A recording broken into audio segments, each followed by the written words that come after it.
You're watching The Sports Objective, the podcast for Pirates.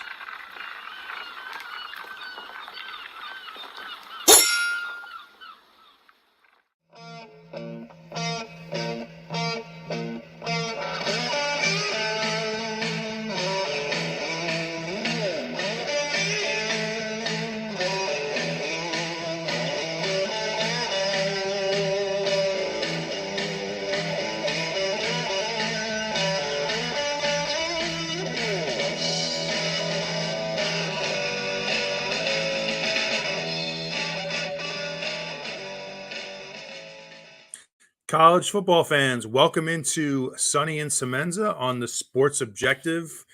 This is week 5 of college football picks, and the season's moving right along. It was an incredible week 4, I thought. Just a handful of tremendous games. It's going to be really tough to top that this week. It's not quite the same slate of powerhouse games as we saw last week, but here we are. We're in conference play, and we were able to identify 5 or 6 good ones that we're looking forward to. And with that said, I want to welcome in my partner here of ESPN 3, a former East Carolina football player, a tight end, Jay Sonnhalter. Jay, what's going on, man? What's up, baby? Well, my week wasn't very good last week, so if I were you, I'd be feeling very good, and I've got to pick myself up and get it going. It's been a rough start for the season for my picks, but you're coming on strong, buddy. Hey, every week is a new opportunity. It's just like sports, right? Every day is a new opportunity every week. So this might be your week, buddy. It might be. It needs to be, though. Otherwise, I may get fired for making picks. I may just go with whatever your picks are. So I got to prove something here.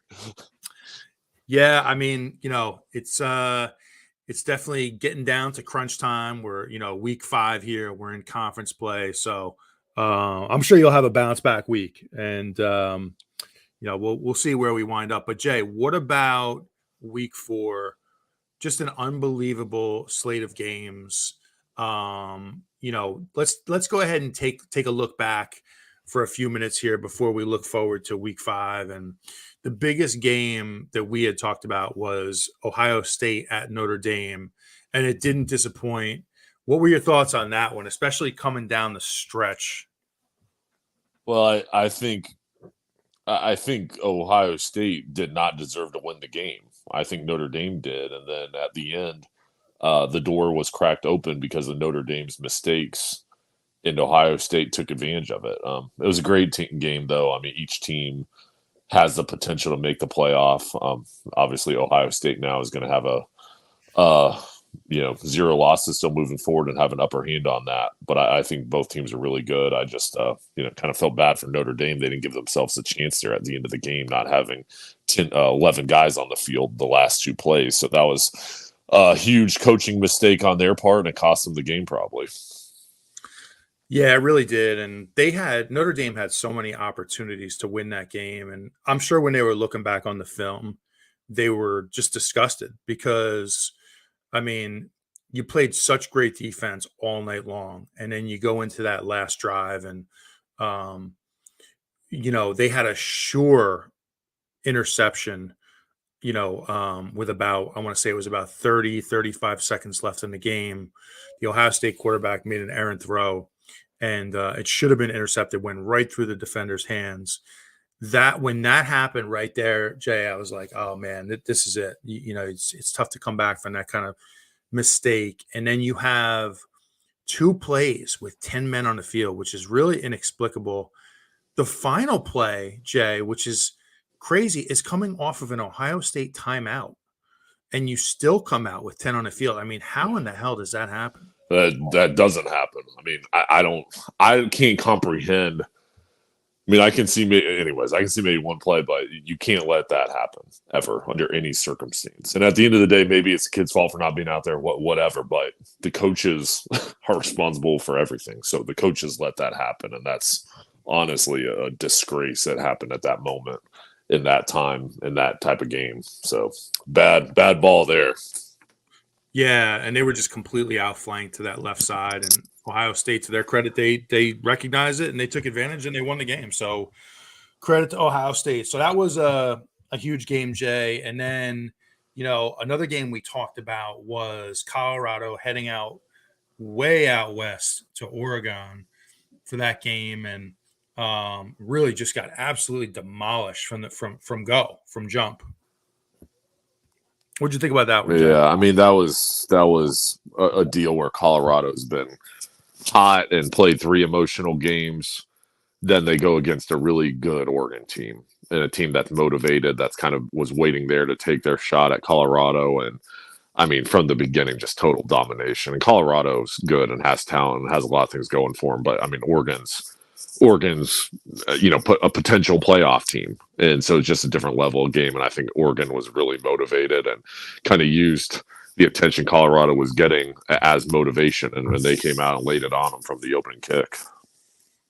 They sure did. I mean, it really looked like men amongst boys there, and they were just in a different class. I was very impressed with Oregon. They have a clear identity, what they're trying to do, and they looked really well coached, and they looked like they had it all. I mean, they looked great up front on the offensive line.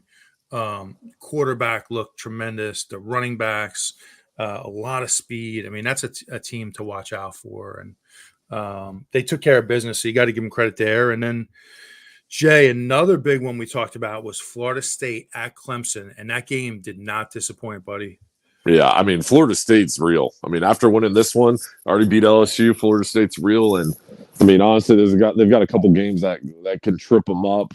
They're going to be favored in every single one. I mean, that Florida game at the end of the year will be tough. They still got a few other ones at Wake Forest. They've got some games that are possible losses. Again, though, they should be favored in every game if they take care of business. They're going to go to the playoff because they have 2 wins. They've got 2 wins against LSU and Clemson on the road, and Florida, and then the LSU game at neutral site. That their strength of schedule with those 2 right now is the best in the country. So, anyways, they impressed me in a tough atmosphere coming away with that win. Yeah, that was an awesome atmosphere, and I'm telling you, Jay, and I've said this a bunch of times, I just really I appreciate the way Mike Norvell coaches football from a play calling perspective. This guy is aggressive. He calls games to win. He doesn't call games scared.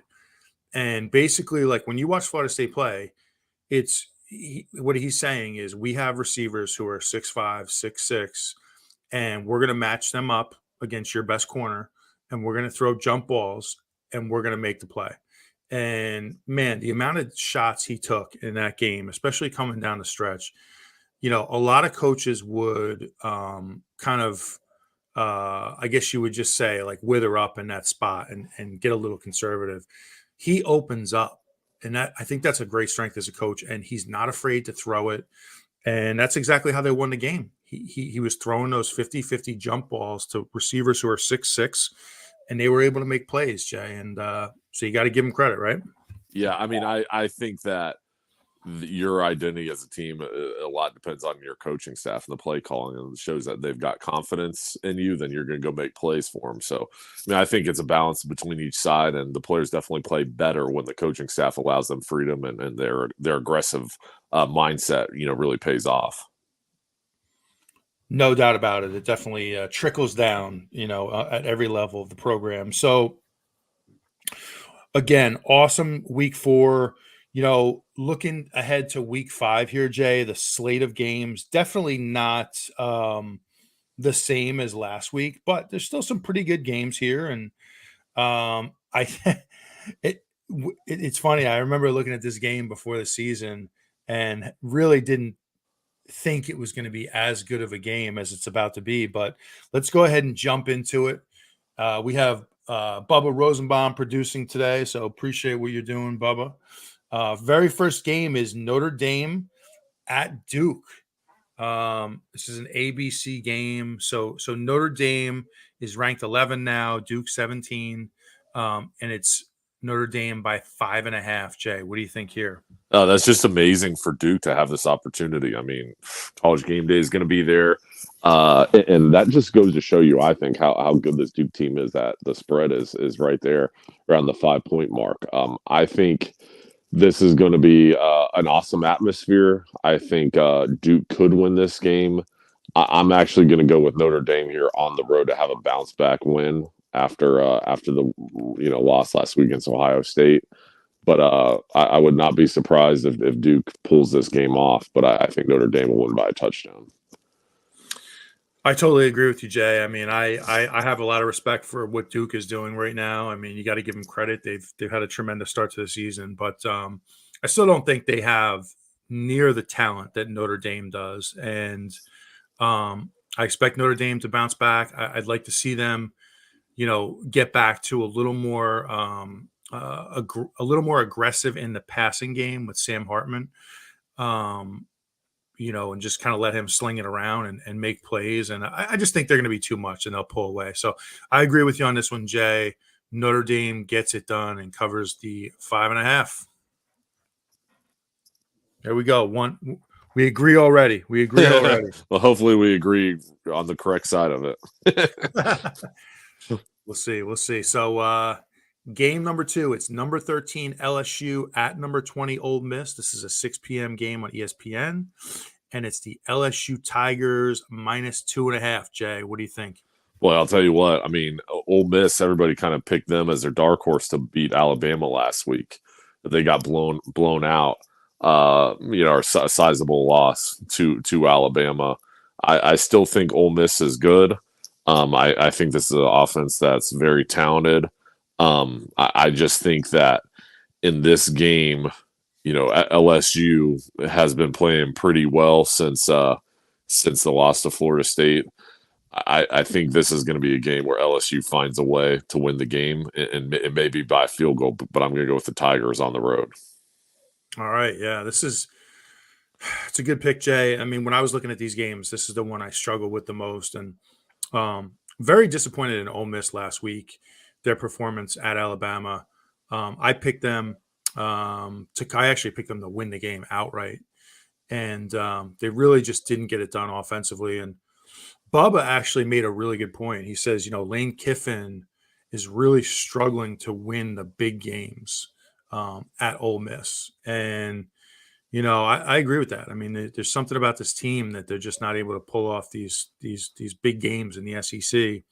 Now this week they're at home, and I was tempted to go with them again in a bounce back week, but this is show me time, and I'm just going to have to agree with you here, Jay, that LSU stays hot and they get it done. It's going to be close, but I agree with you. LSU gets it done and covers.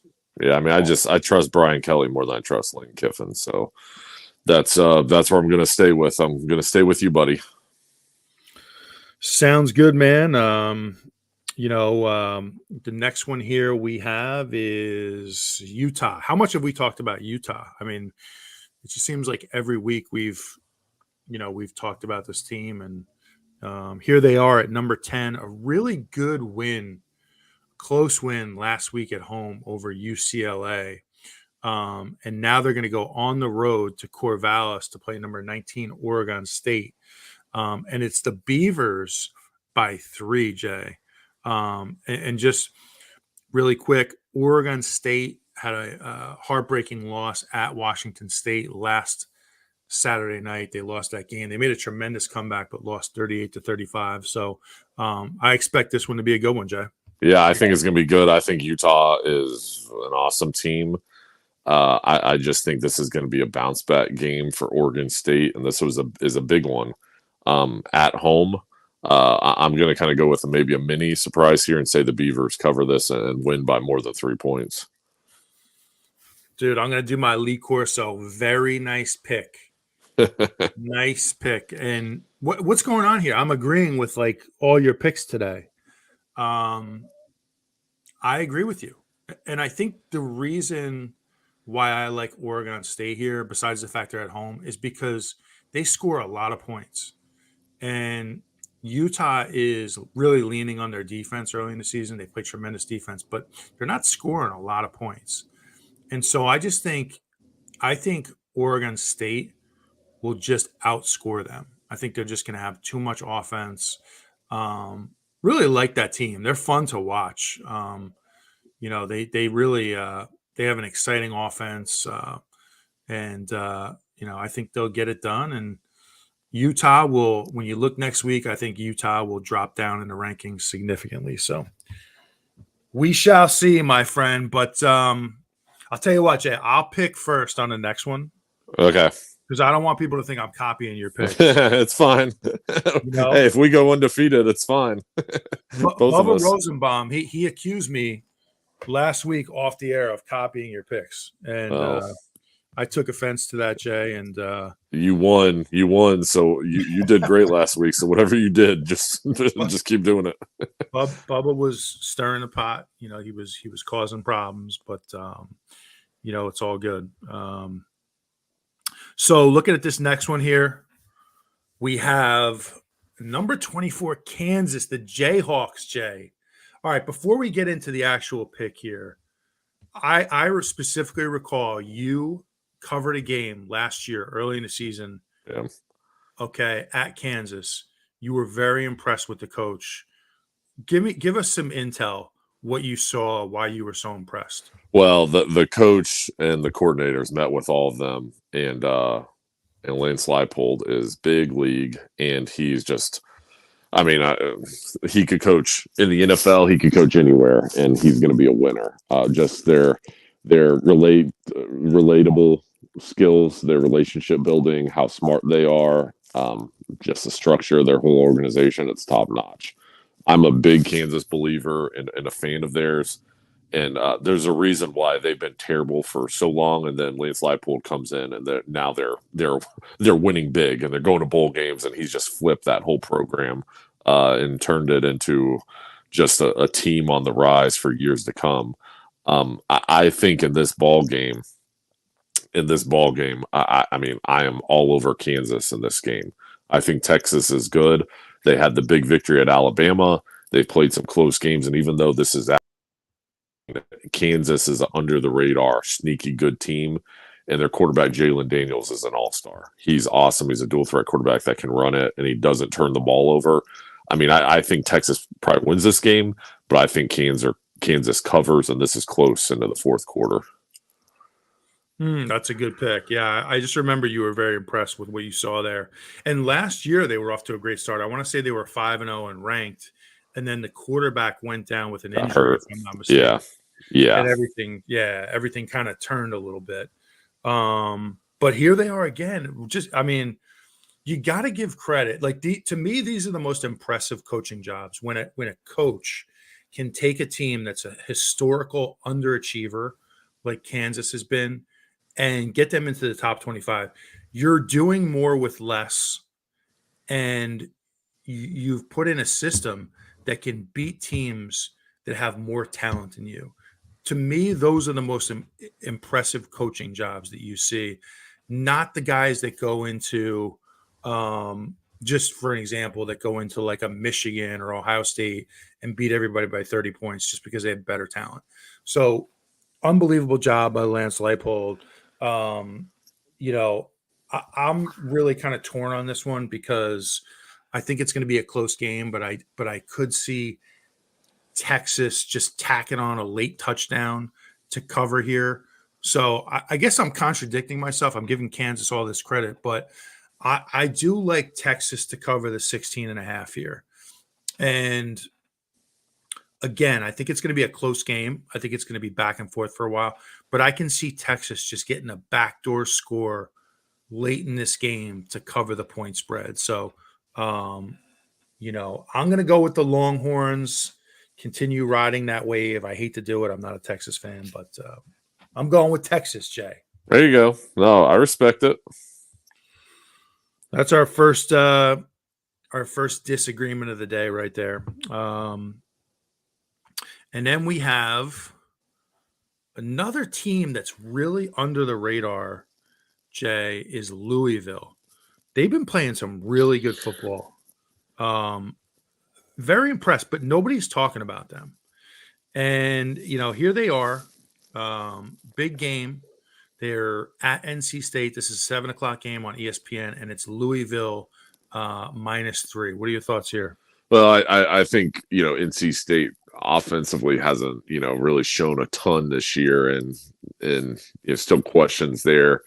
I think they're going to probably play well in this game. I just think Louisville, even though it's on the road, I think they've been outstanding, and I think they're going to find a way to win the game.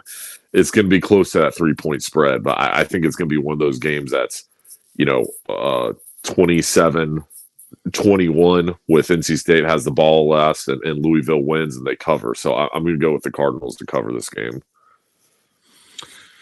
That's a good pick. Yeah, I'm still not sure what to think of NC State. I mean, they're just a very I think they're still trying to find who they are. But even doing that, they're still 3-1. So, they're at home this week. I think it's going to be a tough game, but I'm with you. I got to go Louisville. I've seen more from that team. They hung 56 on Boston College last week, and that's never easy to do.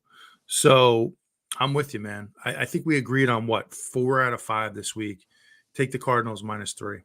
I mean, I really, these games are tough. I mean, but I feel good about our picks because I just think at this point in the season we're starting to see trends and tendencies for teams, and have a good feel for these games. I think they're going to be awesome games. I can't wait for this weekend. Yeah, it's going to be awesome. Up here in the Northeast, Jay, the weather's changing rapidly. Today this morning when I went outside around 7 in the morning, it was 42 degrees. So it's officially, football weather up here. It's fall, it's week 5. So, I try not to miss any of these big games because it goes by fast, right? It does. Too fast. No doubt. So, Jay, what were your thoughts, as we always do on this show? We spend the final few minutes talking about East Carolina. And this week, big game for ECU at Rice.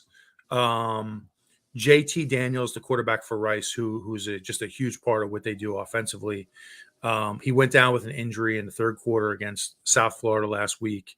A lot of reports, depending on what you read, that he is going to play.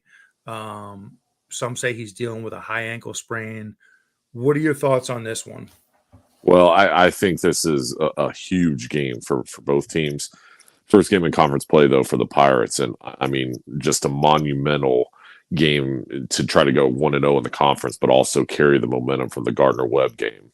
I just think, the status on JT Daniels obviously is a big question mark in this game. But, I mean, whether he plays or doesn't play, I mean, the thing for the Pirates is protecting the football and then winning up front. If you can get a pass rush and if we can run the ball, then we're going to have a chance to win the game and protect the ball. We're going to have a chance to win this game whether he plays or not. If we don't win the trenches and we turn the ball over, then again, it doesn't matter. So and I know that's the focus. I mean, you've got to prepare for all options at quarterback, but it's all about being physical, being able to run the ball, and we got to protect the football. But an awesome opportunity, but that's going to be a tough game on the road at Rice. It's going to be really tough. So can't wait to watch that one and see what unfolds. Yeah, it really is going to be a tough game. And, I fully expect to see JT Daniels start this game. How effective he can be, that's kind of the unknown. But, I was saying last night on our preview of this game, if he does start, I want to get after him early in the game, Jay. I want to bring some pressure. I want to get him off his mark and make him move out of the pocket, really test that ankle. That would be my game plan early if he does start. I want to see exactly how that ankle can hold up and really make him become a more mobile quarterback. So, and I think Blake Harrell will definitely do that. I'll tell you though, if he doesn't play, I feel like this is a really great matchup for East Carolina because, their strength is throwing the ball. I think they're number 11 in the country in passing offense. So that's their strength. And then, conversely though, Rice is not a good defensive team. I think they're 111 in total defense. They really struggle to stop people in the passing game, which is really the weakness for East Carolina. So hopefully we're able to find it a little more in the passing game. And, I do expect some points in this one. I think East Carolina can score, but it's going to be, it's just like you said, it's going to come down to who's more physical and who wins the matchups up front. So, but a big game, huge game from Mike Houston and East Carolina. And, final thought on this one, Jay. I don't know if you had a chance to see the game last week against Gardner-Webb. Quarterback Alex Flynn got a little banged up and didn't play in the second half. What are your thoughts on the quarterback situation? It's very fluid. It changes every week. But what are you seeing, and what do you expect here? Well, I just think, at the quarterback position, health-wise is going to be important for, obviously determines if you can play at full strength. And then, for both quarterbacks, this is still a competition, and which quarterback can protect the ball is going to be the one that is probably going to either win this job fully or be in the game. And I think it's still, it's still a thing where it's still up for grabs, and who's got the hot hand, who practices and performs during the week of practice is probably going to determine, who's going to play or at least get the first snap. And, I think both quarterbacks did some good things last week, but again, that was to be expected. This is going to be a different type of matchup against a conference opponent. Absolutely. And, I'll say this, whatever happens this Saturday, then you have the bye week coming up, and I think it's going to be much needed for East Carolina to get healthy. But I don't really have a prediction on this one. I'm going to try to sit back and enjoy it. Hopefully the Pirates can get a win, though. But, Jay, I think we covered it. We try to keep this show under a half hour for the listeners, and we try to keep it short and sweet and pack in a lot of content. But any final thoughts, Jay, before we head out? Well, I just think, we're getting here towards conference play for all these teams, and we're going to learn a lot this weekend. And, it's just all these matchups, they're so interesting because you're dealing with teams, dealing with tough environments on the road or, injuries or, whatever it may be. But, can't wait for the matchups this weekend. I think this is a sneaky good weekend of games, even though last weekend had huge marquee games. I think there's going to be a lot of good ones kind of under the radar as well this weekend. Absolutely, Jay. Well said. And, once again, I want to thank you, buddy. Hope you have a great weekend coming up. Thank you to Bubba for all your hard work behind the scenes. And thank you for everyone who listens. We really appreciate that. Please go to our YouTube page, The Sports Objective. Like and subscribe to our page. And, we certainly appreciate you tuning in. And thank you to our lead sponsor here, Kevin Walker, former Pirate great, licensed general contractor, for all your support of the program. That's Kevin Walker Custom Homes. Appreciate all your support again. And thanks, everybody, for tuning in, and have a great week, everybody.